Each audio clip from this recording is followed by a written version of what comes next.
Buenas, buenas, mi querida familia de Intuitivo Podcast. Bienvenidos a un episodio más de su espacio favorito de historias transformadoras, de conversaciones evolutivas y historias que nos ayudan a entrar un poquito más en conciencia.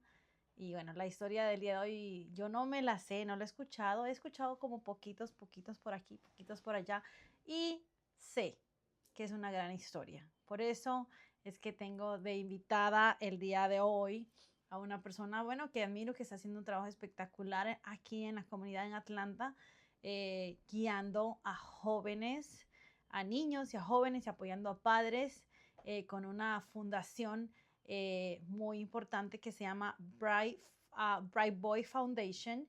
Y bueno, ella se llama Andrea Arnijos.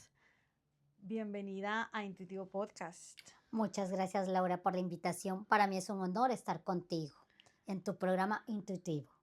Bienvenida, muchísimas gracias por aceptar la invitación, por venir a compartir un poquito de quién eres, de la historia que hay detrás de la fundación, del trabajo tan espectacular que estás haciendo. Y bueno, yo soy bien curiosa y yo sé que las personas también. Muchas personas, a lo mejor aquí en Georgia, saben de la fundación, saben los servicios que presta, saben cómo apoya a los padres y a los niños, a los jóvenes, pero no saben a lo mejor qué hay detrás de esa fundación, qué hay detrás. Entonces yo quiero que nos cuentes un poquito de ti, Andrea, de quién eres tú, pero desde esa infancia, de cómo creciste. Yo sé que eres ecuatoriana, entonces quiero que nos compartas un poquito de cómo fue tu infancia en Ecuador. Yo nací a los 8 meses, yo soy 8 mesina. Nací con muchos problemas de salud, especialmente problemas de motricidad y crecimiento. No me empecé a desarrollar como una niña normal. Yo nunca me senté, gateé, caminé a los 3 años y medio. Después de eso nace mi hermano menor y mi mamá tenía 2 niños, prácticamente un bebé y a mí que ya tenía en ese entonces 2 añitos. Fue muy difícil para mi mamá tener a un bebé y tener a una niña con problemas. Ella sabía que su hija no estaba desarrollándose normalmente. ¿Qué fue lo que pasa? Mi mamá empieza a investigar médicos tras médicos y los médicos le decían, la niña es normal, se demorará en caminar, se demorará en hacer actividad. Pero mi mamá veía que no, que algo estaba pasando en mí. Empezó a investigar con más médicos hasta que fuimos a un centro de médicos cubanos en Ecuador y ellos empezaron a hacerme los análisis, tanto médicos, y dijeron que lo que yo tenía era el diagnóstico de inmersión muscular cerebral. Eres la primera hija de tus papás. Sí, ¿Y cuántos años mayor de tu hermano? 2 años mayor. Ay, wow. O sea que sí se encontraron en un lío teniendo prácticamente dos bebés. Exacto, y más que todo, Qué tan pronto se dieron cuenta que no eras una niña normal? mi mamá se dio cuenta prácticamente a los 6 meses Ah, cuando ok. yo no me sentaba, cuando yo ni siquiera podía sentarme, yo como una gelatinita. Ujú. Entonces mi mamá tenía mucho miedo porque era no solamente eso, sino que yo empecé a tener como hematomas. Yo me caía y era un moretón, pero Ah, terrible. Entonces mi mamá iba donde el pediatra, le decía, mi hija no está creciendo porque no solamente era el problema motriz, sino problema de crecimiento. Y le decían que no, que ya esto era normal, que siempre fue, la niña está bien. Hasta que mi mamá llega a este centro cubano. Empezaron los análisis y le dijeron a mi mamá, hay que hacerle terapias. Mi ciudad es una ciudad pequeña, entonces era muy difícil que hayan los terapeutas adecuados hasta que íbamos cada cierto tiempo a la ciudad siguiente, donde vean terapistas. Mi mamá fue mi terapeuta. Ella aprendió a hacerme las terapias a mí, a moverme, a irme haciendo, comprar las pelotas. O sea, yo tenía en mi casa, era toda la parte de terapias. Cuando ya empezamos, digamos, a caminar, que fue a los 3 años y medio, yo no podía ni siquiera ponerme una chaqueta. Yo era así, o sea, normalmente doblamos la manito, pero yo era un tiesa. Caminaba así, tipo robot. pero, o sea, con terapia sí lograste empezar a caminar. Sí, con terapias, pero casi 3 años y medio. O sea, Pero es, pero es un sí, gran avance considerando que tenías muy pocas posibilidades de posibilidades. caminar. Entonces, cuando mi madre ve que ya puedo caminar, que ya estamos con esa, me lleva nuevamente donde estos médicos y los médicos le dicen a mi mamá, la verdad es uno de todos los casos que tenemos, el único que la niña ha podido desarrollarse normalmente. Nos gustaría hacerle un seguimiento. Tendrías que llevarla, creo que era a Cuba, después Ecuador, y mi mami dijo, la verdad, doy gracias a Dios que mi hija pudo sobresalir, pero no quiero meterla a más estudios, porque yo ya empecé con el miedo. Por ejemplo, yo veía a una persona de blanco y yo ya pensaba que era médico y a mí que algo me iba a hacer y era aterrorizada. Yo salía corriendo, yo salía gritando, yo salía llorando, entonces mi mamá me quiso evitar todo eso. Como que ya estabas Traumada traumada de tantos de médicos. tanto médico, de tantas sacadas de sangre a cada rato, ya estaba como cansada de eso, entonces mi mami quiso más bien que yo fuera una niña normal, que viviera las etapas, teniendo en cuenta que teníamos que cuidarme, porque si a mí me empujaban, yo no tenía reflejos. Claro. Pasa el tiempo, empezamos lo que es el jardín. Pasé por 6 jardines. En el uno no me adapté porque me decían enana. En el otro tampoco me adapté porque me daban mucho crispeta y salía con dolor de estómago. El otro que las profesoras no me ¿Qué es entienden crispeta? es popcorn. El popcorn. Oh, Me ok. daban mucho popcorn, entonces yo salía con dolor de estómago. O sea, eran Ah. como cositas, pero más A allá ti te me afectaban a afectaba otro extremo, a otro ¿cierto? extremo. Ok. Después lo que pasa es, finalmente, mi mamá me dice, pasaste por 6 kindergartens. O sea, ya era el colmo de 6. O sea, una ciudad pequeña era el último que había. Cuando entro, mi mamá les explica, mi hija no sabe dibujar, mi hija tiene problemas de esto, o sea, necesito que por favor le tengan paciencia. Ok, pero el problema que tú tenías es un problema físico. Exacto. Es totalmente físico porque la cabecita estaba muy Perfecto. bien. O Sí. sea, Y eso es lo que decían los médicos, decían, intelectualmente ella está muy bien, sí, se expresa muy bien. A pesar de todo, yo hablé a muy temprana edad, yo hablé al año y medio. Yo ya como yo te me comunicabas muy. comunicaba muy bien porque mi mamá me empezaba a hablar. Entonces yo aprendí a hablar, teniendo en cuenta ser la primera nieta por parte de mi madre, primera sobrina, me crié con adultos. Entonces empecé como también a ver que los adultos me protegían, me cuidaban, entonces Ujú. fue como que siempre la protección la tuve y la sobreprotección también, porque hubo un momento en que ya mi mamá no me dejaba hacer nada porque era encima mío. Claro, tenía miedo porque, por ejemplo, una vez estuvimos de paseo, me caí, me lastimé la nariz, me lastimé la boca. Otra vez una niña me empujó, me rompí la ceja. Otra vez me rodé unas gradas de la escuela. O sea, eran como que mi mamá tenía que estar atrás mío, tenía que estar atrás mío viendo que no me caiga porque una caída mía y era una ensangrentada. Entonces, siempre pedíamos en la escuela que tengan mucho cuidado en eso. En el jardín me fue muy bien. Conocí a mi mejor amiga, que hasta el día de hoy somos excelentes amigas. Ella fue como mi angelito protector, yo digo, porque ella me cuidaba. Ella no dejaba que nadie me lastime. Cuando en eso ya íbamos, yo estaba en un jardín, en un kindergarten mixto, venimos ya para primer grado, mi mamá decide, te voy a poner en colegio católico, de religiosas, solo mujeres. Yo no te pongo en un colegio mixto, en una escuela mixta, porque va a ser más complicado. Pensaba mi mamá que los hombres iban a ser más bruscos. Pasa el tiempo. Yo entro a lo que es primer grado y empezaron los problemas porque yo no crecía. Yo ya me empecé, la tabla de crecimiento empezó mía, en vez de crecer yo. Habían tiempos en que mi crecimiento se detenía. Mi mamá con el endocrinólogo. ¿Por qué es esto? Hacerme exámenes. No que la hormona de crecimiento de ella trabaja bien. ¿Qué es lo? Porque hablaban para ponerme la hormona de crecimiento. Estuvimos con médicos italianos y me dijeron que la verdad yo no calificaba, que era lo que nos explicaba. La hormona de crecimiento trabaja así. Si es acá, la necesitan. Si es aquí, la necesitan. Y esto es normal. Mi hormona de crecimiento trabaja debajo de lo normal. O sea, Ah, pero trabajaba muy bien. Iba a ser una niña petit.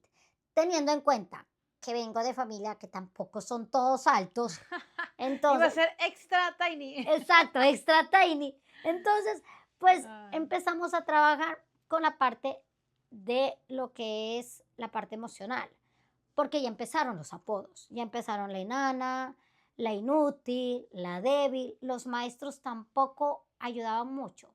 ¿En qué aspecto? Que yo me demoraba mucho en escribir porque tenía el problema de motricidad y mi mamá les explicaba.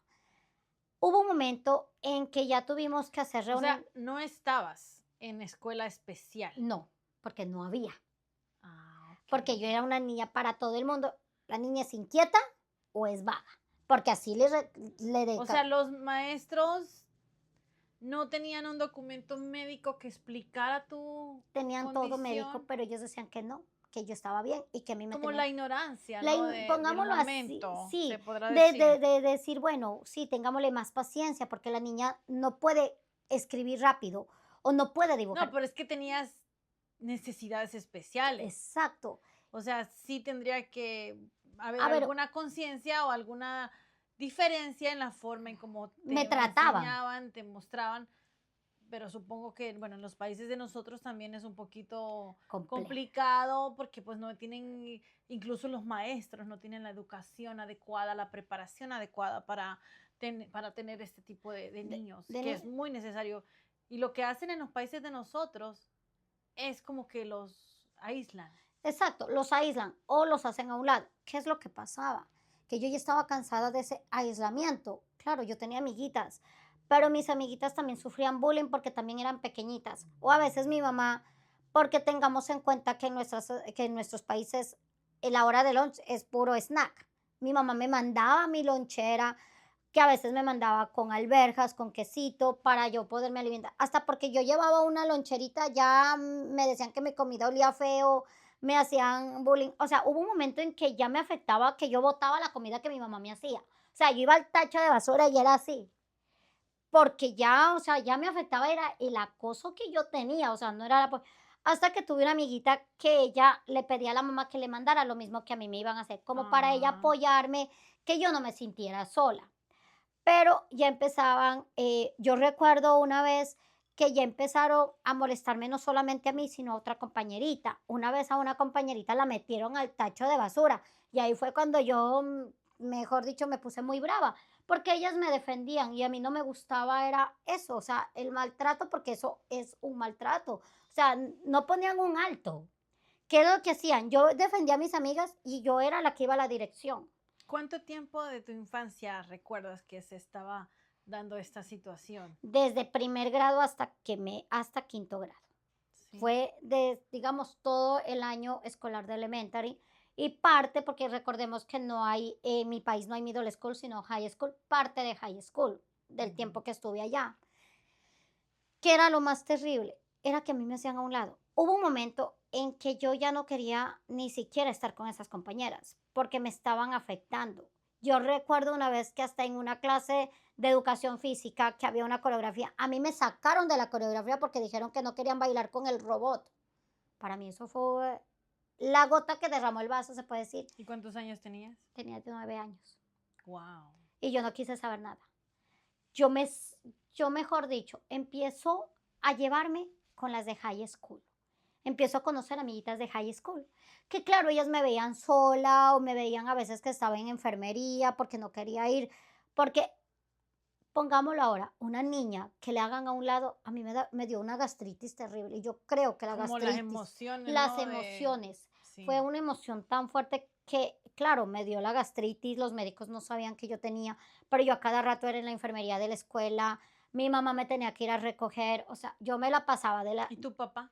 mi papá trabajaba, pero mi papá también a veces le tocaba ir a verme, porque a veces lo llamaban, o si no, mi papá para que yo no pueda, no tenía que dividirse entre mi hermano y yo, porque no estudiábamos en la misma escuela, él estudiaba en otra escuela, entonces era que al uno le llevaba unas papitas, a mí tenía que irme a ver también qué papitas, o sea, mi mamá, mi papá, mis abuelitos, era como que y los tíos, todos eran alrededor mío. Pero dentro de todo esto, qué bonito que Sí, tenías el el apoyo, el cariño y de la todos. dedicación de tu familia, porque eso es Exacto. muy importante, porque imagínate, pues tenías este conflicto en la escuela y con el bullying y con todas estas situaciones que te afectaban emocionalmente, pero tenías el apoyo, el cuidado en tu casa, Exacto. con tu familia, que eso es maravilloso. Eso Y otra cosa de que mi cierta mamá forma te da trabajó, como, y como mi mamá confort. otra cosa que trabajó mucho fue en la salud mental mía.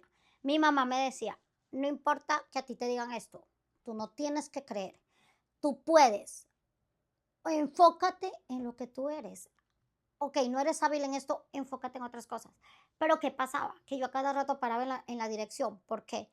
Porque a veces me decían algo y yo también contestaba. Y yo no contestaba de una manera prudente, como decía mi mamá, de una niña que está en una escuela religiosa, sino que eran las palabrotas, porque mi mamá decía que yo tenía el diccionario de palabrotas. ¿Por qué? ¿Por qué tú crees que tenías esa personalidad así más, Mm, más acelerada o más, Sí, era porque, claro, yo a veía la que defensiva, me él me imagino? estaba defendiendo. O sea, ya hubo un momento en que yo necesitaba defenderme. O sea, dejen de molestarme, ya me tenían harta. O sea, mi mamá iba a hablar en la escuela y les decían, ok, ya le vamos a decir. Pero claro, ellos decían, está bien, ¿no? Que ella tiene que aprender a defenderse. Sí, mi mamá un día les dijo, el día que se vaya a dar de puñete, entonces ahí sí vendránme a decir. Y me la van a mandar esa No expulsada. acepto quejas. Prácticamente porque ya estaban cansados, o sea, ya estaban cansados de mí, ya estaban cansados en la escuela de que era la más inquieta, de que yo me iba al último a hacerles bromas a las demás, a contar chistes, a contar esto, o sea, era la inquieta, porque era súper inquieta, claro. Yo quería, se puede decir, si no soy buen estudiante, si no aprendo bien, porque no podía, porque tenía el problema Las también de aprender limitaciones. las limitaciones, entonces yo tenía que hacer de otra manera que la gente me Sí. acepte y que pueda tener compañeras. ¿De qué manera? Hacerle reír a todo el grupo y a cada rato era la llamada de atención. Hasta que ya hubo un momento en que la directora le dijo a mi mamá, yo ya no quiero hablar con usted, tráigamelo a su esposo, porque yo ya no puedo con usted. Usted no la pone en juicio. Exacto, no la ponen en juicio y mi mamá me regañaba y mi mamá era de todo, hasta que mi mamá sí hubo un momento en que entendía, porque ella sabía que yo también me estaba defendiendo. Pasa el tiempo y es como que yo empiezo a conocer a las de high school y a mí me encantó eso. Conocer a las de high school para mí fue otro mundo, otra vida. Y yo me empiezo a llevar con ellas. Ellas me llevaban que los peluches de las hermanas, que me llevaban conejos de peluche y me sentaban ahí con ellas y yo las escuchaba. En mi escuela había la presidenta del consejo estudiantil. Ella preparaba discursos para niños y jóvenes de mi escuela. Ella Ella era una maestra. era una estudiante de Ah. 16 años y fue mi ¿Cuántos años tenías tú en ese momento? 9 años. En 9 años estaba siendo Ya, inspirada, vamos a decir, sí, ¿no? Por fue mi una. inspiración de verla a ella, de que era la presidenta del consejo estudiantil, que era la que manejaba niñas, que manejaba a las adolescentes. Y para mí fue como que un chip cambió en mí. Yo decía, yo quiero ser como ella. Yo quiero hablar en público, yo quiero aprender a hablar en público, yo quiero aprender a desenvolverme. Todo el mundo la admira a ella porque ella está ayudando a jóvenes. Y empecé como a verla como el ídolo mío, de ver cómo ella se desarrollaba profesionalmente, porque ella se estaba preparando y tenía 16 años. Y mi maestra de inglés me empieza a ver, porque todas las maestras me veían que yo estaba con las de... O sea, hubo un momento que ya dijeron, bueno, dejémosla a Andrea ya, porque me decían, a jugar con tus amigas. No quiero.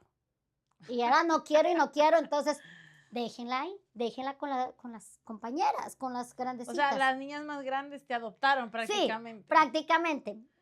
Cuando mi profesora en inglés una tarde me dice, Andrea, ¿viene tu mamá a recogerte? Le digo, sí. Me dice, me avisas, quiero hablar con ella. Y yo, pero yo no hice nada malo. Me dice, no, tranquila, quiero hablar con ella. La llaman a mi mamá y mi mamá le dice, sí, ¿ahora qué hizo mi hija? Entonces mi profesora le dice, se llama Claudia, le dice, no, no hizo nada. Quiero que tu hija pertenezca a un grupo de jóvenes. Mi mamá, espérame un ratito, me estás diciendo jóvenes. ¿De qué edad me estás hablando? Creo que eran de 17 a 25 años, porque eran Wow. jóvenes, o sea, habían de universidad. Mi mamá le dijo, tiene 9 años mi hija. O sea, ¿cómo me dices que a una niña de 9 años la quieres meter en un grupo? O sea, me la vas a desarrollar muy rápido, de por sí, que es difícil que ella se lleve con niñas, porque en la casa no hay niños, porque ella es la única nieta. Por parte de mi papá sí habían más primitas, pero también pues jugaba con ellas, pero no tanto, porque teníamos de diferencia con las que me siguen con un año, entonces como que sí jugaba con ellas, pero después no, porque quería estar con los adultos. O sea, yo era más con adultos, me crié con adultos. Mi abuelita me llevaba a las reuniones de ella, a los bingos, a la cámara de comercio, que el grupo de ni sé qué. ¿En Entonces serio? yo pasaba con mi abuelita y mi abuelito le decía, pero ya que a todas las reuniones nos la tenemos que llevar. Sí, llevémonosla. Y a mí las hijas de las amigas de mi abuelita me hacían peinados, o sea, yo era la muñeca de ese grupo. Oh, wow. Y empecé como a ver también que ya estaban en universidad, que algunas estaban en el periodismo, me gustaba mucho eso. Y yo les decía, enséñenme, a mí me gustan las cámaras, a mí me gusta eso. O sea, era como que el mundo mío era cámaras. Entro al grupo y me encantó, me enamoró el grupo. ¿Por qué me enamoró? Porque me respetaron, porque me hicieron ese ser humano que yo valía. Y empezamos a hacer obra social. Empecé a entender que no todo lo que uno quiere lo puede obtener. Empecé a entender que hay que ser agradecida con la vida y con lo que nuestros padres nos pueden dar, porque hay niños que no tenían para un juguete, que habían familias que no tenían para comer. Y hubo algo que a mí me impactó, que fue ir a un orfanato de niños con discapacidad y verlos que eran felices. Y yo dije, es momento de un cambio. Yo no tengo que hacerme aquí, ay, qué pobrecita, que esto y lo otro, sino hacer un cambio en mi vida. Y el cambio en mi vida era ayudar a otros. Y desde ahí empezó lo que fue la obra social. Cumplo 10 años, nos invitan a O un sea, a los 10 años. Bueno, a los 9 te 9 diste cuenta que querías, ayudar a la gente y que quería, que querías liderar. exacto, ser una líder. Eso era lo que yo quería. Yo quería ser líder. Y empecé en la escuela a ser líder, a defender a las más pequeñas, a decirles, no, no, no nos vamos a dejar, pero tampoco vamos a pegar. O vamos a hacer esto. Y yo ya tenía el grupo que lideraba. O sea, yo ya era la que me creía la mandona. ¿Qué era lo que pasaba? Que ya los profesores se dieron cuenta que yo tenía para líder, pero no estaba atendiendo clases. Mis exámenes eran de 0, pero hubo un momento en que un profesor vio mi potencial y le dijo a mi mamá. Mi mamá fue a hablar y le dijo, es que mi hija está perdiendo el año, ¿qué vamos a hacer? Mi mamá le dijo, tómale el examen oral para ver qué es lo que vemos. Me toman el examen oral y yo era una enciclopedia en ese examen.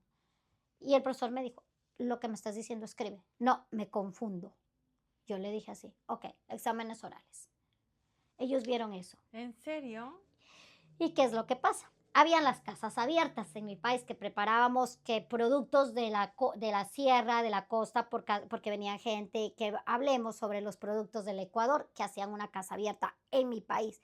Y empiezo yo a ver De productos del país. del país, pero hacían que los niños lo presentemos.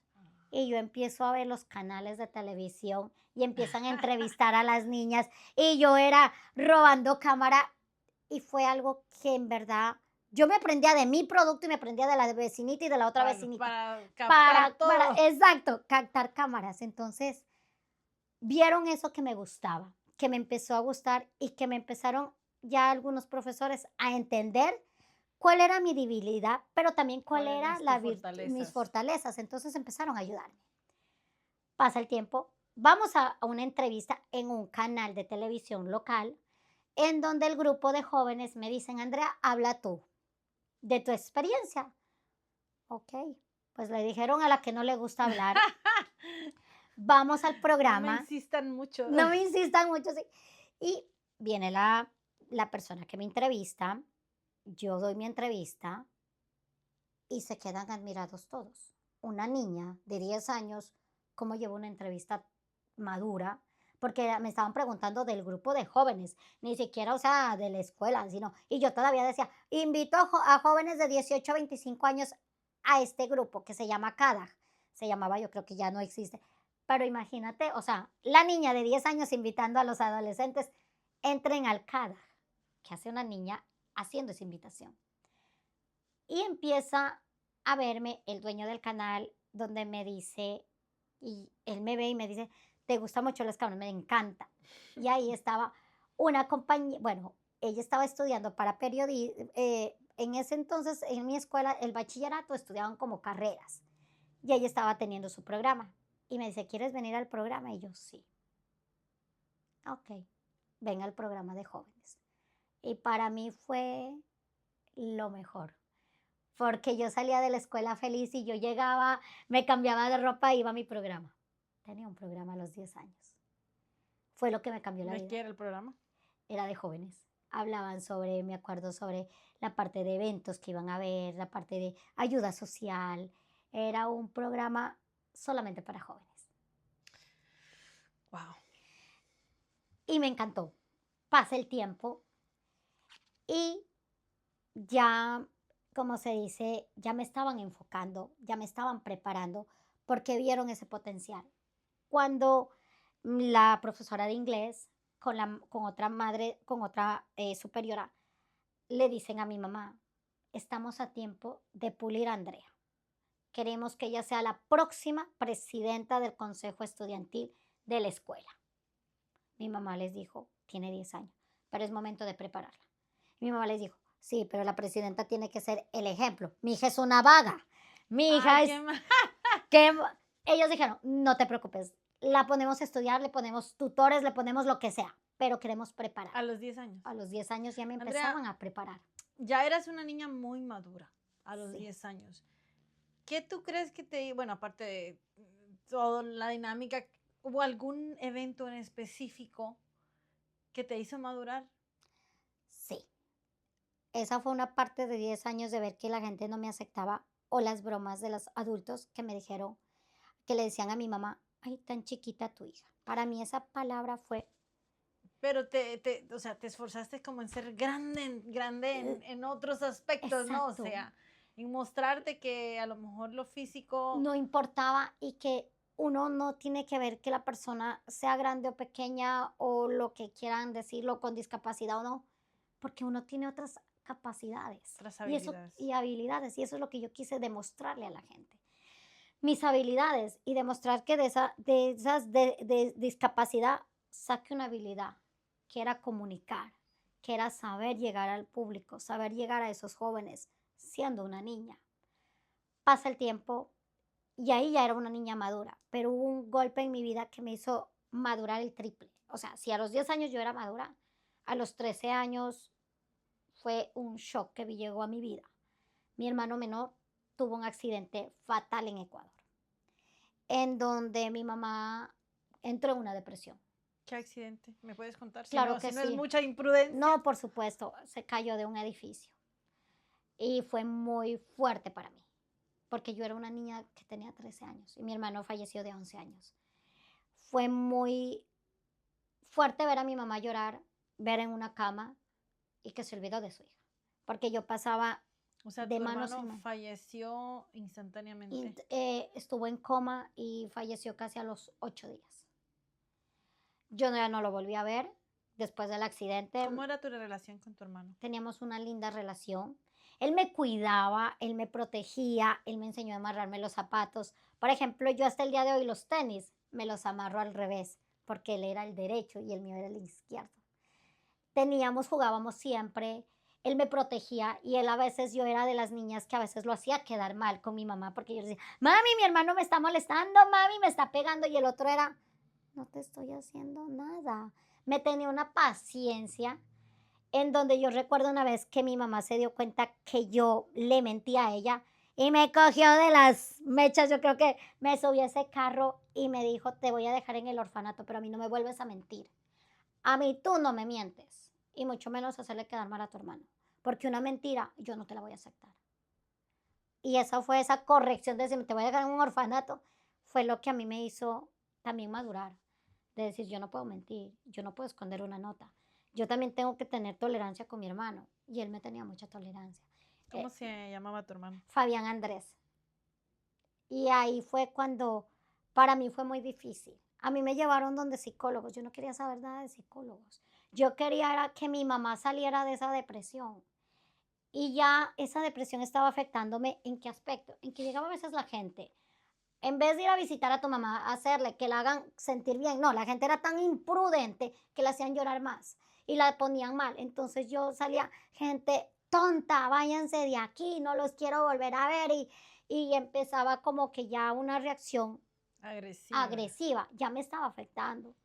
A veces me llevaba, por ejemplo, la mamá de mi mejor amiga, ella me llevaba para que juegue con la hija, ella me llevaba porque ella era directora de una escuela, yo no quería regresar a mi escuela. O sea, ya estaba faltando mucho a clases, ya estaba psicológicamente y ya yo ya tomé como la responsabilidad de ser la mamá de mi mamá. O sea, ya tomar una responsabilidad de a veces decirle come. Y mi mamá recuerda que una vez le había dicho, mami, todavía me tienes a mí, levántate de esa cama.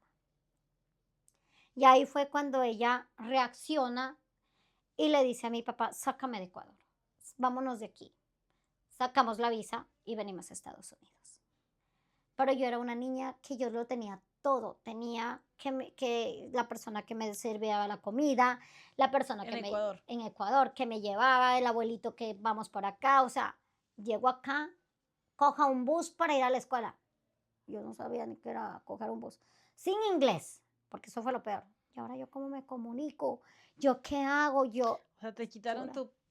tu posición de líder, de liderazgo a empezar de cero. De cero ¿A los 13 años? a los 13 años. Es una edad muy difícil. Demasiado difícil. O sea, a veces yo digo, yo no tuve la edad del burro, yo no sé lo que es la edad del burro, porque a veces me dicen, ¿Cuál es la edad? Yo tampoco, yo no sé cuál es esa. la edad del burro dicen es cuando los jóvenes están cambiando de niños a adolescentes en que no quieren hablar con nadie, en que están, que no me veas, no me toques y la puerta es tronadas y cosas así. Yo no sé lo que es eso. Yo no sé lo que es cambiar de una niña adolescente, porque a mí me tocó de niña adulta y madure. Yo recuerdo que mi mamá me explicaron, me llevaron un mapa y me dijeron, bueno, esta va a ser la escuela. Cuando yo llegué acá, yo me sentía muda, sin familia, sin amigos, en el grupo de cada que, como tú decías anteriormente, ellos me adoptaron. Yo adopté a la chica que era la líder, yo le decía que ella era mi mamá. Yo le decía mamá María Cecilia. Yo le decía mamá. Y ella tenía su novio y yo al novio le decía papá Luchito. O sea, yo tenía papás dentro del grupo. O sea, yo le decía mamá María Cecilia. Cuando pasa lo de mi hermano, yo solamente decía, quiero estar con la mamá María Cecilia, quiero estar con mamá María Cecilia. O si no, con la mamá de mi mejor amiga, mamá Ginita. O sea, era así. O sea, yo me apegué a ellas porque me hizo falta, porque mi mamá estaba en una depresión y ellas me apoyaron, estaban conmigo, pero dejar el grupo, dejar el canal, que era mi vida, porque yo amaba ir al canal, fue como que algo muy fuerte. Cuando llego acá, ver todos esos jóvenes grandotes y yo chiquitica, y empiezan las amenazas de muerte. Es que me amenazaron de muerte. Ver que nadie quería estar conmigo, ver que la escuela me tuvo que poner un policía y yo estar con un policía y que nadie se me podía acercar. Cuando yo tenía el dolor de haber perdido un hermano, de haber perdido la familia, o sea, yo me sentía, mis primas estaban pequeñas, o sea, yo ya tenía mis primitas que yo me llevo con la que me sigue 10 años. O sea, yo jugaba con mi prima, yo jugaba con ella y decir, bueno, olvídese de primos, porque ya Ya me venía estaba acá sola, y sin estaba sola. hermana, sin tu hermano. Sí, mi hermano, Qué papá y mamá difícil. trabajando, hasta que hubo que mi mamá le tocó también sacudirme porque ella necesitaba que yo salga adelante, porque en Ecuador lo tenía todo, pero aquí necesitaba enseñarme a sobresalir adelante. Igual mi papá, los dos fueron muy estrictos conmigo, de decirme, bueno, vas a la escuela, coges el bus, aprendes a movilizarte. Sí, ¿cuántas veces yo estuve en ISS? ¿Por qué? Porque llegaba tarde, porque no se abría el locker, porque tenía el problema de abrir el locker. O sea, hasta que un compañerito me tenía que dejar el locker abierto porque yo le tenía que dar la clave y él me dejaba el locker abierto. Yo llegaba, sacaba libros y salga corriendo y que esos libros que pesaban. O sea, fue muy difícil adaptarme. Imagínate, y nosotros, pues, las personas normales en el mundo real, muchas veces no valoramos esas pequeñas cosas. O sea, para nosotros la vida pasa un día a día normal y te amargas la vida por cualquier cosa y estás de gruñón por cualquier cosa, o sea, quejándote muchas veces. Los Exacto. niños incluso, o sea, es muy bueno que cuentes esta historia porque la realidad es muy diferente para una persona con discapacidades o con necesidades especiales. Exacto. Cuando yo empiezo la escuela, a mí no me dan clases, a mí no me dieron clases de inglés. O sea, a mí me mandaron y vaya aprenda francés. Yo que iba a aprender francés y No el sabía inglés, mi inglés. inglés. Y yo luchaba ¿Llegaste a con eso. Atlanta? Llegamos a Miami, pero en Miami no entré a la escuela porque como estábamos en vacaciones, pero el calor de Miami le afectó a mi mamá, los pies empezaron a hinchar, entonces teníamos un primo de mi papá acá y nos dijo, vengan a Atlanta, Atlanta es súper bueno para tu hija, le buscamos una escuela, o sea, nos guiaron y sí, me ayudaron, Ujú, pero empezaron los problemas en la escuela. ¿Qué claro. problemas? Que yo tenía el problema de aprendizaje que no se daban cuenta. Nosotros nos venimos con toda mi carpeta Ahí, traducida. Y ahí sí empezaron, ok, le vamos a dar más tiempo para los exámenes, vamos a tomarle ciertos exámenes orales. Me hicieron todos los exámenes, yo no calificaba ni para EIP, ni para el 504 me lo dieron, para más tiempo, para leerme los exámenes, o sea, me ayudaron. ¿Qué es lo que pasa? Que todos me hablaban en español, yo no iba a aprender inglés.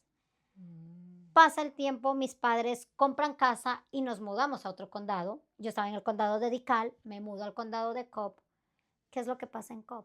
Cuando yo llego, el príncipe de Cobb me dice, Andrea, ¿por qué no vas a hacer GD? Y yo sí me pude, ¿cuántos años tenías? 17 años. Y yo le digo, ¿por qué? Porque te faltan, no hablas inglés, te faltan un montón de materias, no vas a avanzar a graduarte. Y yo le dije, dame una oportunidad.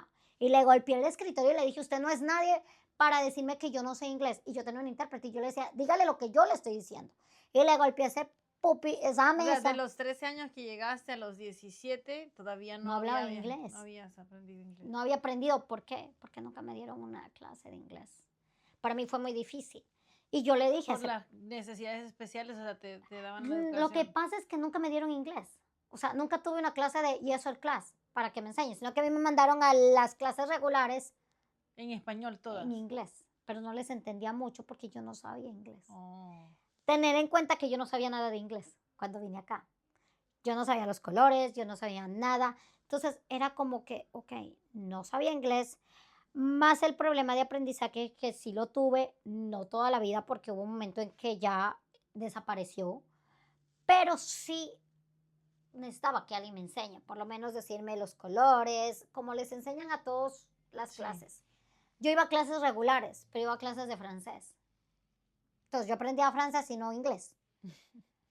Y ellos en mi libreta ponen que yo había tomado 10 clases de ISOEL. Y yo les dije que eso era falso. ¿Y qué pasó cuando este principal te estaba prácticamente corriendo de la escuela? O Eso sea, es estar sí, corriéndote de la exacto. escuela. Y yo sabía mis derechos, porque no, tampoco era ninguna boba, porque yo ya fui aprendiendo mis derechos. Y yo le dije a él, es que usted a mí no me puede botar de la escuela. ¿Por qué? Porque no tengo 18 años. Así que yo me quedo. En un mes yo le aprendo inglés. Si en un mes yo no le aprendo, ok, mándeme votando si quiere. Pero usted no me niegue la oportunidad. Y como se dice, lo reté.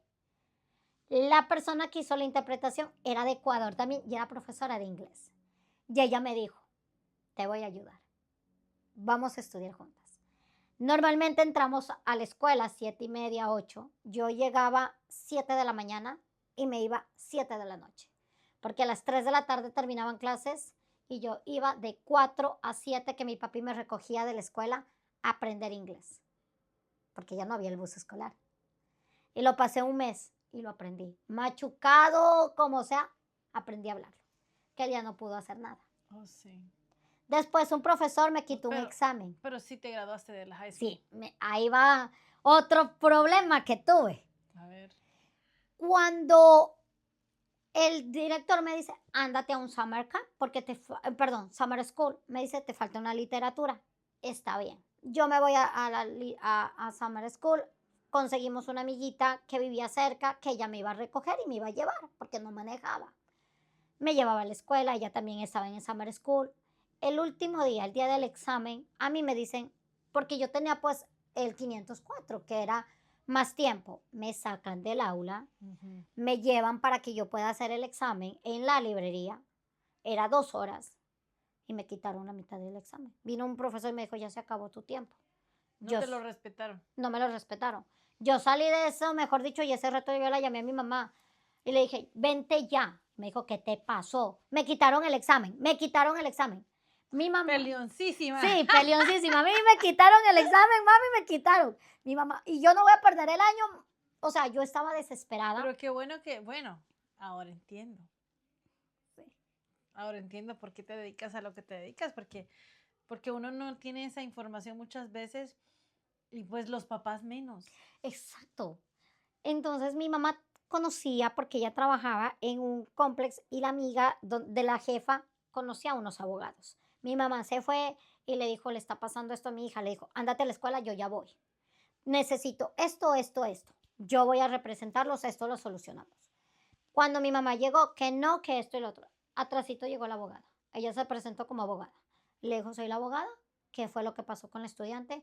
¿Por qué le quitaron el examen? Dijeron, no, vamos a revisarlo. Y ella dijo, si ella no saca una buena nota, ese examen se repite y lo tiene que volver a repetir. Pasa el tiempo, nos llaman y me dice la abogada, me dice, Andrea, sacaste 87. Tienes una nota súper buena. ¿Quieres repetir el examen? Y yo, no, yo no quiero repetir el examen, me quedo con esa nota. Perfecto, me quedo con la nota, ya voy a la escuela para el grado 12, me involucro en el grado 12 con ayuda social de la escuela.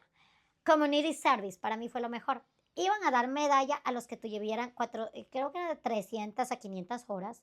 Yo apenas iba en el grado 12 y yo empiezo a hacer horas de servicio comunitario. Y me dan la medalla para el día que me voy a graduar. Hago la caminata, paso las materias, o sea, todo bien. No hiciste ningún deporte ni nada. O sea, No hice deporte porque, pues, como era más de servicio comunitario, porque yo no era buena en deporte, yo no era buena en pintura, o sea, actividades físicas cero, actividades tocaba el piano, me gustaba mucho tocar el piano, pero lo que era ya dibujos era más complicado. Me dan la medalla, me gradúo, supuestamente, porque ahora sí viene la historia de supuestamente, yo según estaba graduada. Me entregan el título, me voy y me registro a la universidad y Chattahoochee Tech se queda un poco viendo mi diploma. Me llaman y me dicen, no estás graduada. Y yo, ¿cómo así? Faltan unos sellos. Vacaciones que sabemos que no hay escuelas, que no hay nadie. Voy a la escuela, que no hay que yo no he pasado los graduation tests. ¿Cómo que yo no he pasado? Si yo sí los pasé y me dieron esto y yo lo saqué y lo pasé. Que no, y que no, y que no. Que lo que vamos a hacer es en agosto, cuando vuelvan a tomar los graduation tests, que me van a llamar. Para mí fue un balde de agua fría. ¿Pero qué pasó con estos exámenes? Los perdieron. No estaban mis graduation tests. ¿Qué es lo que pasa, Laura? Que a mí me afecta tanto que yo le digo a mi mamá, yo me regreso a Ecuador. Y mi mamá me dice, vos no te regresas. Vas a luchar. Y yo era en una cama que yo quería. Yo lloraba, yo gritaba, zapateaba hasta que mi mamá un día vino y mejor dicho, me abrió esa puerta y me dijo, te levantas de esa cama porque en la camita no vas a estar. Busca opciones, levántate ya. Porque en la cama no vamos a solucionar un diploma. Y no vas a ir a hacer GD tampoco. A mí me sacas el diploma, como sea. Así tengas que volver a ir a dar los exámenes de graduación o buscas, pero hazlo ya. Wow. Mi mamá me levanta de ese brincón, me dice, le digo, ya me fui a la escuela, hice el examen y que no los pasaba y que no los pasaba. Yo, ¿cómo así? Si a mí me mandaban yo todo guardaba. Yo les decía, pero es que aquí está, que ustedes me mandaron el texto y todo. No. Pasa el tiempo, Laura. Yo me involucro en la iglesia de Transfiguración, donde empiezo a servir allá porque yo necesitaba hacer. Empiezo con American Cancer, me presentan American Cancer y empiezo de voluntaria de American Cancer como conferencista, prepararme a hacer conferencias, apoyar a la gente, mientras que yo buscaba opciones. Un día, no te miento, fuimos con mi papá porque nos llamaron y dijimos, bueno, finalmente el diploma. Van y me dicen, ¿sabes qué? Anda a esta dirección, que era del distrito escolar del condado de Cobb. Yo voy al distrito. Yo no sabía por qué me mandaban allá. Cuando yo llego allá, la persona que estaba arreglando me dice, ¿qué te pasa? Yo le cuento y me dice, no vengas acá, porque te quieren sacar ya del sistema escolar. Me dice, llama a esta persona, explícale tu situación. Yo la llamo y era la asistente del superintendente. Yo le explico todo por teléfono, yo le mando todas las pruebas Y ella me dice, voy a hacer una investigación, no te preocupes. Y yo en eso empiezo a investigar dónde puedo ir a estudiar, porque yo no quería. Me registré en periodismo en la Universidad de Ecuador a distancia porque había una sucursal en Nueva York. Yo iba a dar exámenes en Nueva York. ¿Qué es lo que pasa? Me encantaba mucho el periodismo, pero yo ya estaba acostumbrada en inglés, ya no entendía las palabras en español. O sea, se me estaba dificultando. Ahora, después digo, bueno, yo me graduó, pero igual no me va a servir eso acá. ¿Cómo voy a trabajar? Tengo que buscar opciones. O sea, eso es lo del diploma de high school te detuvo. Sí, me detuvo. Pero ¿Por empecé a buscar cuánto tiempo? opciones. 6 años. En O sea, esos no te graduaste. O sea, prácticamente no te resolvieron lo de la graduación. me lo resuelven, fueron a corte, se hizo un juicio en donde el superintendente me dio mi diploma. Después de todas 6 años. 6 años. O sea, 6 años que no pudiste estudiar porque no tenías un... Un Wow, título. wow. Eso. Y mi mamá le tocó hacérsela fuerte porque yo ya estaba como, ya me iba a dar una depresión, yo creo. Hasta que mi mamá me levantó de esa cama de un grito y me dijo, te vas porque buscas qué hacer.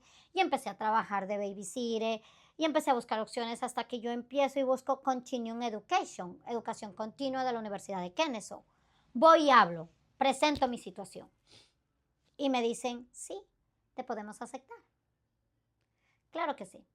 Y estudié intérprete médica, intérprete legal y electrocardiogramas, que eran que era lo que había y lo que me podía servir a mí para aprender más inglés, para saber más. Pasan, me entregan mi título, me entregan con una carta, porque no solamente fue el daño del título, sino el GPA. Mi GPA fue de 1.55. No había universidad que me iba a aceptar. Llegué a Xarajuchitec y me aceptaron. No les importó el GPA, porque yo tenía una carta del superintendente pidiéndome las disculpas. Y aquí voy a hacer un paréntesis, Laura, que a veces decimos una demanda. Averiguamos con los abogados y me dijeron, no hay demanda. ¿Por qué? Porque no hubo más. O sea, no hay demanda, irte a un distrito escolar, un superintendente, era un relajo. Y yo lo único que quería era ya entrar. Finalmente Xarajuchitec me explica y me dieron faxa. Yo tuve faxa, me ayudó muchísimo. Después trabajo para la universidad y a veces decimos que las personas que a lo mejor les dicen a sus hijos, trabajen, pero no ven que también es importante hacer servicio comunitario. Y ahí hablo del servicio comunitario. Cuando yo me presento a postularme en el trabajo de la universidad, ¿qué es lo que me dicen en la universidad? Era para el departamento de seguridad. Y en el departamento de seguridad teníamos que saber muchas cosas. Yo nunca había trabajado en un departamento de seguridad. Habían 10 postulantes. Todas tenían experiencia. Yo era la única que no. Presenté mi carpeta. Tenía premios de American Cancer, porque me condecoró American Cancer. Tenía títulos de todo el servicio comunitario desde los 9 años que yo hice, porque me dieron cartas de recomendación desde Ecuador. Cuando yo llego, le presento al policía, que era el jefe, y él me dice, quedas contratada. Y yo le digo a él, pero es que yo no sé de seguridad. Me dice, es que aquí no hay nada de seguridad. Tú vas a dar los IDs y el parking pass para los estudiantes que se registran y ayudar a las maestras. Necesito que pases era un examen de seguridad, que eso era en chino o japonés porque yo no le entendía nada. Lo di 3 veces y no pasaba ese examen. Hasta que un día cerró la puerta a mi jefe y me dijo, y entonces, le digo, es que esto no lo entiendo, no hay una guía. Toma las respuestas y pásalo. A mí no me interesa ese examen, pásalo. ¿Serio? Te necesito aquí. Lo pasé. Estuve con ellos. Sea, lo pasaste pero copiando. Sí, copiando. Prácticamente el jefe me dijo, copia el examen porque yo la quiero acá. A mí no me interesa lo demás. Bueno, supongo Estuve que ahí. vio Trampa tus habilidades, ¿no? O sea, que tenía Sí. lo que supongo yo. Tenía lo que necesitaban. Ellos eran como estudiantes, tenían 2 estudiantes. ¿Cuál era la diferencia de las dos? Yo llegaba, teníamos que meterse en el sistema y mi sistema siempre yo lo ponía y yo dejaba todo organizado. La otra llegaba y me dejaba un montón de papeles. Hasta que mi jefe yo fui y le dije, mira, la verdad aquí trabajar las dos es imposible. Porque mira que a mí me toca hacer el trabajo de ella. Mira tantos papeles que hay que meter en la computadora y no avanzo. O soy yo o es ella, pero yo no voy a trabajar con ella. O me voy yo o se va ella, pero yo no pienso trabajar con ella. Y él me dijo, te quedas. Laura, ¿cómo será que cuando yo termino ya en Xarafuchité con un GPA de 4.5 y el día que yo les agradezco, porque ya iba para Emory, desde ese día que yo salí hasta el día de hoy, no hay nadie en ese vacante. No pudieron adaptarse a nadie. ¿En serio? Y eso que iba a visitarlo a mi jefe y mi oficina cerrada. ¿Sí? Porque nos mal acostumbró. ¿Por qué? Porque yo llegaba, Laura, tengamos en cuenta que yo tenía horarios, ¿ya? Era un part-time, pero a veces mi horario terminaba a 5 de la tarde, pero en la universidad hay clases a partir de las 6 de la tarde. Y yo tenía que dar los IDs de la universidad. A veces llegaban jóvenes a las 6 de la tarde y yo cerrando puerta y ellos, por favor, necesito un ID. Y yo, claro que sí. Abría otra vez la puerta, sistema, prender, sacarle. Eso ellos veían. Que a mí no me importaba cerrar la oficina a 7, 8 de la noche, cuando venía un estudiante. Mientras que Claro. otros cerraban a las 5. ¿Y qué importa? Y Andrea, no quedaron, pues como se dice, quedaron contentos conmigo sí. que ya no quisieron a nadie más. ¿En qué momento de toda esa historia de tu vida, de tus estudios, en qué momento, bueno, ya estabas sirviendo desde pequeña, ya estabas liderando, pero en qué momento dijiste, quiero crear una fundación, quiero ayudar a los jóvenes? En el momento que yo entré a la universidad, yo iba para Emory, carrera medicina nuclear, y a mí me da una enfermedad Medicina nuclear. nuclear, es como oncología, es Ok. radiaciones, todo eso, es una área media oncológica, pero también quería seguir lo de radiografías, ecografías, todo eso. Yo estaba aceptada ya en la Universidad de Emory. 2020, yo tenía que empezar en el 2020. Febrero del 2020 mi vida cambia. Me enfermo de gravedad porque yo ya estaba haciendo más voluntariados en el Children's Hospital. Agarro una bacteria bastante fuerte En el hospital. en el hospital, porque no hay en otro lado más averiguando. Empiezo a bajar de peso a 45 libras. Yo ya era un esqueleto. Mi mamá empieza a llamar a médico, porque aquí no me decían, o sea, aquí dijeron neumonía no identificada Ujú. y bajaba de Un peso. virus y ya. Y ya, nada, y yo seguía y seguía y seguía, hasta que mi mamá llama a mi tía en Ecuador y le dice, necesito, y no comía, lo que comía vomitaba. Llaman a un gastroenterólogo en Ecuador. El médico hace una videoconferencia conmigo un lunes por la noche y le dice, la necesito a la paciente ya. Aquí hay ya. Algo tiene y hay que sacarla ya. Fue el lunes en la noche. El martes en la noche yo estaba tomando un vuelo de Atlanta a Quito, Ecuador. Tenían todo listo. Si algo me pasaba a mí, ya tenían la ambulancia lista, o sea, de solamente avisar que llegué. Yo Ibas llego, grave. era grave, era bastante grave. Cuando yo llego al hospital, empiezan los exámenes. Exámenes, no sabían qué tenía, que habían que hacer más estudios, hasta que finalmente dijeron que era una bacteria bastante fuerte. Tratamiento de 6 meses. Estamos hablando febrero 2020. El día, porque ese día prácticamente habían dos Febrero pasajes. 2020. COVID. Cuando venía el COVID. Y no fue COVID. ¿Qué es lo que pasa? El día que yo viajo solamente yo y mi papá. ¿Por qué? Porque mi mamá no había otro puesto, o sea, eran dos. Mi mamá le dice, ándate con ella hasta ver qué pasa. Yo llego, todos los análisis, tratamiento de 6 meses. Y el día que mi mamá iba a viajar con mi novio, cerraron aeropuertos. No sale nadie. Wow. Mi mamá me volvió a ver después de 6 meses. Te quedaste Me fuera quedé del país. fuera del país con un tratamiento de 6 meses porque necesitaba que yo lo terminara. Eh, y yo ahí creé mi libro, porque yo ya estaba haciendo un libro por mi clase. No era prácticamente proyecto de grado de la Universidad de Xarajuchité para transferirme ya a Emory.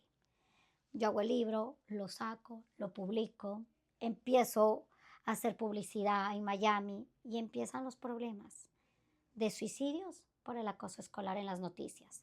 que un estudiante hizo un tiroteo, que esto y lo otro, y yo empiezo como a escuchar todo eso y a escuchar historias y dije, bueno, algo antes de eso, que cuando ya el médico me da de alta, finalmente, me dice, Andrea, ¿cuál es tu carrera? Y yo le digo, medicina nuclear, radiología, todo.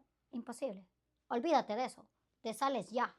Y yo le dije, pero es que usted es médico y usted sabe lo que usted me está diciendo a mí. Es que usted sabe lo que usted me dice a mí, que yo me olvide de una carrera que es mi vida, que he luchado tanto para entrar a la mejor universidad de medicina, con todo lo que yo he tenido que pasar para llegar a este y que me diga, olvídese de una carrera. No va a ser, me dijo, es tu salud. Y ahí fue cuando el chip me cambió y dije, bueno, tengo que ¿Pero en qué te inventar. afectaba? En que yo quería entrar a Emory, en que después de todo Era como que exponerte a más. era exponerme a más, hasta que dije, ok, Dios no da segundas oportunidades así. Dios me está mandando un mensaje y es ayudar. Sale el libro y empiezan todo el problema del acoso escolar aquí en los Estados Unidos. Tiroteos, suicidios. Y empiezo a investigar y a llenarme, a empaparme sobre este tema. Y digo, ok. Y era un tema que ya te había afectado a ti Y era un en tema que diferentes áreas, en ¿no? diferentes áreas. O sea, yo ya decía, ok. Empiezo a investigarlo más cuando digo, ¿por qué no hago una fundación? Y hablo con mi pareja y le digo, quiero hacer una fundación. Y él me dijo, te apoyo. Vamos, busquemos el tema, veamos qué hacemos. Y le digo, prevención, bullying prevention, prevención del acoso escolar. El nombre, mi libro se llama Bright Boy Change the Gears War, que es mi historia para niños, de una niña con discapacidad, cómo su hermano menor la ayudó y pudo salir adelante. Lo hice en honor a mi hermano el libro. Y digo, ¿por qué no se llama la Fundación Bright Boy? Porque mi hermano fue ese niño brillante que vino por algo a esta vida, a enseñarme y a dejarme preparada para lo que venía, para lo que yo me tenía que enfrentar. Y ahí fue cuando yo empiezo a hacer la fundación, con prevención del acoso escolar. Prevenir antes que lamentar. Ayudar a esos jóvenes y niños que hablen, que no están solos. Que a veces no vemos es la parte de atrás, porque a veces solamente nos vamos con la víctima, pero el victimario también pasó por bullying. Claro. Y cuando nos vamos con las estadísticas de los tiroteos, todos los jóvenes que han matado a vidas inocentes han sido víctimas de bullying. Claro. Porque esa sociedad los hace a un lado y no buscamos la salud mental. Y fue cuando dije, hay que hacer salud mental también. Hay que investigar un poco más de eso. Y así empieza la fundación. No obstante, en el 2023, ya que estaba dando conferencias, la vida me cambia, Laura. Junio del 2023. Voy a mi chequeo regular. Empiezo a conocer gente como digo, Dios es grande. Yo doy una conferencia, una señora se acerca, me pide mi tarjeta, yo le doy, pasó. Me contacta un señor de una clínica, que es de ayuda también, y me empieza a invitar a eventos. Y él me dice, la prevención, la prevención. Yo le dije, yo no quiero saber nada de médicos aquí. A mí casi me dejan morir hace años, en el 2020. O sea, ¿cómo me pides que yo tenga una doctora acá cuando yo no confío en los médicos? Es que yo no confiaba, Laura. Claro. Yo no quería saber nada de médicos acá. Él me insiste a un chequeo. Dije, bueno, vamos al chequeo, porque tampoco quiero ser descortés con este amigo que estuvo apoyándonos en la fundación, invitándonos a que sigamos haciendo lo de la prevención. Vamos al chequeo. A mí, la doctora viene, me hace el autoexamen del seno y se queda con una duda. Me dice, ¿puedes esperar? Claro que sí. Viene y me dice, yo topé algo, pero no te puedo decir qué es. Puede ser grasita, puede ser nudos. Quiero mandarte a hacer una mamografía en 3D. Me dice, tú no tienes la edad, yo tenía 36 años, para una mamografía, pero yo quiero hacerte. Subí donde mi amigo, a la oficina de él, y le dije, aquí está la orden. Él me dijo, tranquila. Bajamos abajo a su oficina, porque él estaba en otra oficina. Eso fue un lunes. Eso fue un martes. El viernes yo ya tenía cita para hacerme la mamografía. Laura, mi cita empezó a las 12 del día y yo salí 5 de la tarde cerrando ese consultorio. Me entraban, me sacaban, me entraban, me sacaban. Hacerme un montón de mamografías porque veían algo pero no sabían qué. Las latinas somos bastante bustonas y tenemos bastante busto. Entonces mi busto era demasiado grande, digámoslo, o grueso. Entonces eran que lo metí a la máquina a ver. Después un eco, hasta que finalmente dicen hay que hacer biopsia. Pero ya era demasiado tarde. Me dan la cita para la siguiente semana. Eh, viernes, un viernes también, voy con mis padres, me hacen la biopsia. La doctora de biopsia me dice, Andrea, mira, la verdad voy a serte muy sincera. No logramos sacar mucho tejido porque tienes mucho gusto, la verdad. Pero si es que el resultado nos sale negativo o alguna cosa, quiero que te vea la oncóloga, la cirujana oncóloga. Quisiera que te hicieran un estudio más avanzado para estar seguros que no tenemos nada. Le dije que estaba bien. Ella me dijo, esto se demora una semana. Eso fue un viernes. Sábado, domingo, día del padre, todo normal. Voy a pasar con mis padres, me quedo en la casa de ellos. El lunes 8 de la mañana suena mi teléfono. Me llama la doctora y me dice, Andrea, siento mucho decirte, tienes cáncer. ¿Cómo les dices eso a tu pareja y a tu familia que tienes cáncer? Cuando mi mamá había perdido un hijo, mi papá perdió a mi hermano. O sea, perdieron un hijo y la hija con cáncer. Ella me dijo que estaba en etapa 1 y que teníamos que hacer estudios. Lo llamó a este amigo. Antes de avisar a todos, lo llamó a este amigo y le digo, tengo cáncer. Y él me dijo, tranquila, Andrea, juntos vamos a salir de esto. Y yo estoy aquí para apoyarte. Te tengo la mejor cirujana, te tengo esto, te tengo los médicos, ya estamos en eso. Me dice, lunes, el martes ya te consigo la cita. Al martes yo ya tenía cita con la cirujana oncóloga y empezamos todo ese proceso, Laura. Todo ese calvario, se puede decir. Porque no fue fácil. Pero yo tenía que hacerme la fuerte. Porque detrás mío estaba papá, estaba mamá y estaba un novio. Decir a la familia del novio tampoco es fácil decirles que tenía cáncer. Cuando ya, o sea, sabemos que esa palabra es fuerte. Pasamos todo ese proceso. La oncóloga me hace todos los estudios y me dice, Andrea, la verdad fue muy sutil, porque la cara de ella fue como que yo ya sabía que algo nos tenía que decir en esa cirugía que iba a hacer. Viene y nos dice,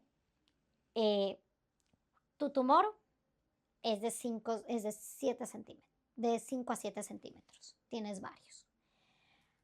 Yo saco seno cuando la persona tiene más de 5 centímetros. Ella no me dijo, te voy a hacer una mastectomía. Ella solamente me dijo eso. Pocas palabras, ya nos dio a entender eso. Me dijo, pero hay la opción de una reconstrucción de seno, con el mejor cirujano también. Fui donde el cirujano. Yo la verdad te voy a decir, Laura, yo no quería una reconstrucción. Yo les dije, es que yo no quiero más cirugías, yo no quiero reconstrucciones. Yo sé por lo que yo valgo. Mi mamá, mi novio, todo el mundo me decía, pues vas a estar ahí en el quirófano de una vez. De una vez. Pues hazte la reconstrucción. Pues todo el mundo opinó como se dice y a veces pues uno dice, bueno, ya. Se deja llevar. Se deja llevar. Y dije, bueno, ok, hagámonos la reconstrucción. En septiembre me quitan el seno, ahí mismo me hicieron reconstrucción. ¿Qué es lo que pasa con una reconstrucción?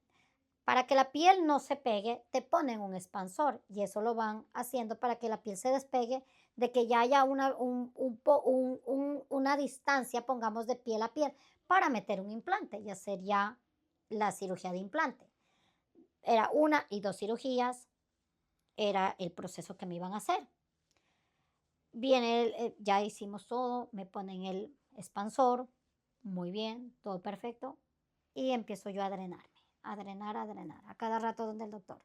El doctor me decía, Andrés, estás drenando, pero no, vamos a salvarte ese expansor.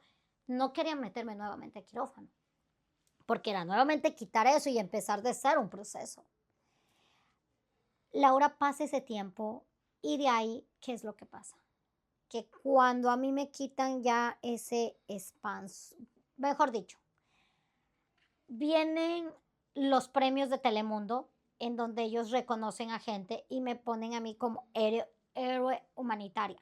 Cuando yo fui a la primera entrevista, yo tenía un dren, o sea, yo fui a esa entrevista con cámaras y todo, y con un dren, y en chanclas, porque no podía utilizar ni siquiera tacos. O sea, eso tocó arreglarme bonito y cuidado todo.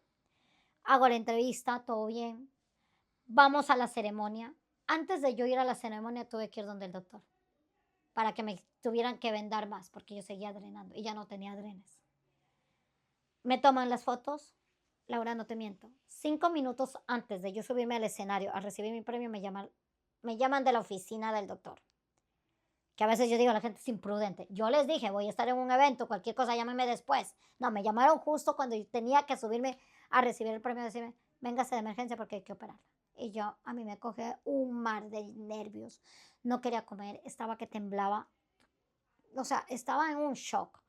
Yo no sé ni cómo me subí a ese escenario y decir, bueno, aquí me toca agradecer, aquí me toca hablar y punto. Me subí a ese escenario, agradecí, me bajé y para el doctor. Me sacaron el expansor, sanó bien todo.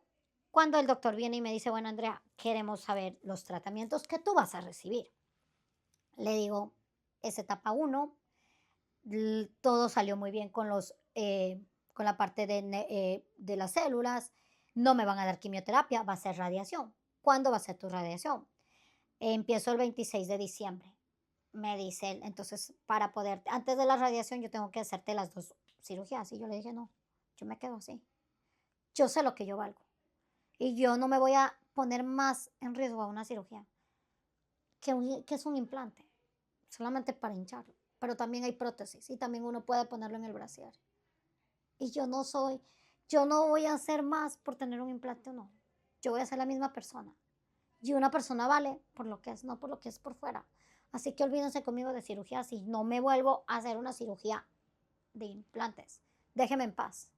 Yo sé que, no, que la decisión que estoy tomando es fuerte, porque él me lo dijo, que después de que yo entrara a radiación, a mí no me pueden volver a hacer una cirugía de implante, yo no puedo ponerme un implante después de eso, Oh, porque sí. queda la piel muy débil, tendrían que cortarme de la espalda, hacerme, o sea, sería una cirugía de alto riesgo. Le dije, estoy 100% segura, no quiero. Gracias, pero me voy.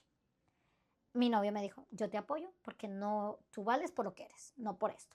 Vámonos. No me hice la reconstrucción. Tuve 16 terapias de radiación, que era lo súper mínimo. Mi cáncer fue hormonal. Yo recibo terapia hormonal. Yo estoy en la menopausia. Viene otro cambio, menopausia, a los 37 años. No, a los 36 me pusieron en la menopausia. Fue muy difícil, porque cambios de humores, ¿Por porque qué te pusieron? porque yo producía mucho estrógeno. Mi cáncer es por demasiada producción de estrógenos. Teniendo en cuenta que cuando yo nací y todo el problema, yo también tuve problemas de crecimiento. Ya hablamos de la hormona de crecimiento, hablamos hormonas, mis hormonas estaban. ¿Y te dieron algún tratamiento de hormonas pequeño o no? No, nunca me los dieron al tratamiento de hormonas, pero algo tuvo que haber Afectado. afectado. Sin tratamiento, afectó. La oncóloga me dice, Andrea, yo tengo que ponerte la menopausia. ¿Por qué? Porque tú produces mucho estrógeno. Y esa fue la causa de tu cáncer. Tenemos que dar 5 años de una inyección cada 28 días. Pues uno dice, bueno, una inyección que duele hasta la maíz, como se dice, porque duele horrible. Porque es una aguja porque es como un bloqueo que me meten para que no me venga la menstruación. Entonces, me lo ponen cada 28 días. A veces se me hinchaba la piel, los moretones, porque yo tenía Wow. problemas de hematomas. Pero ya lo he ido superando. Llevo 2 años, voy a mi tercer año ya de tratamiento. Y como digo, yo en ese momento, yo estaba dando conferencias, Laura. Yo estaba con conferencias y cuando fui a decir en la iglesia de la Misión Católica, hablar con la persona que creyó en mí, que creyó para abrirme las puertas de dar las conferencias y decirle, tengo cáncer. Él me decía, qué fortaleza que tiene. Le dije, sí, pero igual yo voy a seguir aquí hasta el día que yo me tenga que operar. Yo regresé en octubre y yo regresé con Dren y él me veía pálida y él me decía, Andrea, por favor anda, descanse. No, a mí déjeme dar conferencias, a mí déjeme hacer lo que a mí me gusta. Hasta que hubo un momento y me dijo, bueno, esté quieta, hermana, porque usted tiene que irse a descansar. Y sí, Laura, sigo con las conferencias, sigo con la fundación, sigo con mi Sigue. tratamiento. Y yo digo una cosa, La prevención salva vidas, tanto en el acoso escolar, tanto en leyes, tanto en la salud. Ferias de salud que haya, vayan. Yo no tenía síntomas. A los 36 años me descubrieron un cáncer. Y No, fue con un chequeo rutinario. rutinario. Es muy importante los chequeos rutinarios porque te salvan la vida. A veces decimos, sí, el cáncer la mató esta persona. ¿Qué tipo de cáncer era? ¿Qué tan avanzado era? Mi cáncer llegó a una etapa 1. Estaba empezando. Estaba empezando, pero iba a ser agresivo porque me tuvieron que quitar el seno. Era grande. Era grande. Pero Dios es grande, Dios me tiene aquí con más proyectos porque la vida no acaba. Después del cáncer hay una nueva persona. Después del cáncer aprendí a valorar más cosas y sobre todo enseñarles a los jóvenes y a los niños y a los padres de familia que si uno le detectan una enfermedad no se acaba el mundo. Empieza un nuevo mundo para uno. A esos niños que a veces se quejan que no pueden correr, que esto, tantas cosas. Imaginémonos niños que tienen cáncer, que no tienen tiempo ni de quejarse, porque están con medicina. Valoremos nuestra niñez y disfrutemos nuestra niñez con valores. Disfrutemos con nuestra niñez no perdiendo el tiempo, sino viendo la vida diferente. Igual jóvenes. Sí, que a veces nos prohíben cosas los papás, que a veces los papás son fuertes, que a veces decimos que nuestros papás son malos. Créanme que el día de mañana todo eso les va a servir para llegar a ser las personas que van a ser y los seres humanos que van a llegar a ser. Andrea, si le pudieras decir algo a esa niña, a lo mejor de 7, 8 años, que fuiste, que no sabías dónde estaba tu lugar, ¿cuál sería el mensaje que le darías? Que solamente se enfoque en lo positivo. Y hay una cosa que les digo a esos niños y a esos jóvenes. Ustedes pueden llegar a lo que ustedes quieran ser. A veces hay personas que te van a decir, tú no sirves para eso, tú no sirves para lo otro. Yo les voy a decir algo. A mí me dijeron que yo nunca iba a caminar bien, que yo nunca iba a escribir, que yo nunca iba a aprender inglés, y yo nunca me iba a graduar. Y a mí cuando yo saqué el libro, que empecé a hacer la promoción, a mí me dijeron, ese librito, ¿a dónde me ha llevado ese libro? Que ha ganado 2 premios, nacionales e internacionales. Ahí está. Cualquier persona que te diga que tú no sirves para nada, tú sí sirves para muchas cosas. Para lo que tú quieras, diría yo, ¿no? Para lo que tú Sí, quieras, para lo que tú te enfoques, para lo que tú te propongas. para donde tú quieras llegar. Eso es lo que, en lo que usted se concentre, en lo que usted se aplique, eso es lo que usted va a lograr. Andrea, antes de cerrar, quiero que me contestes, ¿qué significa vivir en propósito para ti? Vivir en propósito significa darlo todo para llegar a cumplir todos los sueños. Y aquí no terminan mis sueños. Tengo un sueño más que más adelante hemos de compartir. Claro, porque esto es apenas el comienzo, eso sí. Bueno, Andrea, la verdad que, bueno, tú viste que yo estuve juiciosa poniéndote Sí, atención, una historia, wow, muy, muy bonita, sobre todo verte en este momento y ver que estás creando a partir de todas esas cosas que te pasaron, que has vivido, de todas esas experiencias. Eres un ejemplo de resiliencia, de positivismo también y de buen carácter, porque así chiquita y todo, pero o sea, me encanta que te hayas sabido abrir camino y que te hayas defendido en cada una de esas etapas. Yo creo que eres el ejemplo a seguir.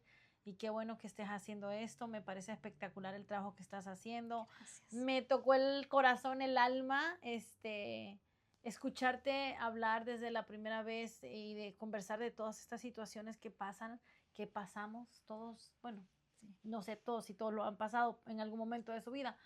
Yo lo pasé, yo llegué a este país a los 13 años también y viví el acoso escolar, las burlas por el idioma, porque te miras diferente, porque no sé qué, por todo lo habido y por haber. Entonces, entiendo muy bien cómo somos vulnerables a Sí, esas edades. Imagínate, eh, con todos los cambios que pasamos a esas edades. Así que yo sé que el trabajo que estás haciendo con la fundación es un trabajo muy necesario y ojalá que podamos seguir aportando a esta causa y que muchas, muchas personas se puedan sumar. Porque Muchas gracias. todos, bueno, los jóvenes son el futuro, los Así es, niños son el futuro del mundo, entonces hay que cuidarlos, exacto. hay que apoyarlos, y si no sabemos cómo, como padres, pues hay que buscar esas ayudas que hay Y allá esos afuera. recursos que hay, porque no están solos.